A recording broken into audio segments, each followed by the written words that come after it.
বিচারের আগে বাংলার জমিনে কোনো নির্বাচন হবে না। এই পর্যন্ত কয়টা মানুষ গ্রেফতার হয়েছে? এটাই কি বিচারের নমুনা?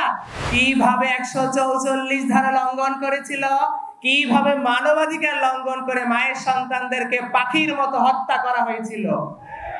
আজকে কোথায় সেই মায়ের সন্তানদের হত্যার বিচার?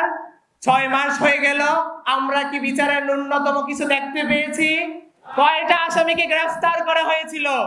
2000 মায়ের সন্তানকে হত্যা করা হয়েছিল। যদি আপনারা পরিসংখ্যান করেন, একটা হত্যায় একটা মানুষ জড়িত থাকলে 2000 মানুষকে গ্রেফতার করার কথা ছিল। একটা হত্যায় 2টা মানুষ জড়িত থাকলে 4000 মানুষ গ্রেফতার করার কথা ছিল।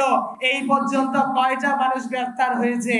গত 3-4 দিন আগে ট্রাইব্যুনাল থেকে এসেছে 35 জন আসামি গ্রেফতার হয়েছে। এটাই কি বিচারের নমুনা?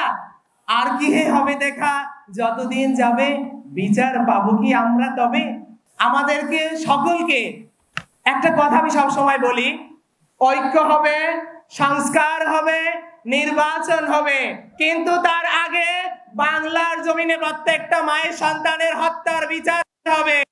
বিচারের আগে বাংলার জমিনে কোনো নির্বাচন হবে না। নির্বাচন দেওয়ার জন্য, কাউকে ক্ষমতায় যাওয়ার জন্য এতগুলো মায়ের সন্তান তাদের জীবন দেয়নি, এতগুলো আহত ভাইয়েরা তাদের অঙ্গ দেয়নি, এত রক্ত ঝরেনি। আপনাদের ক্ষমতায় যাওয়ার এত লোভ কেন?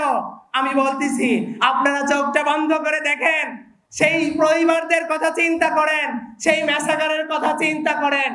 ফেসিবাদ যদি থাকতো, 29-এর আগে কোনো নির্বাচন হতো না, বা 29-এও নির্বাচন হলে কে ক্ষমতায় যেত তার কোনো সম্ভাবনা ছিল না।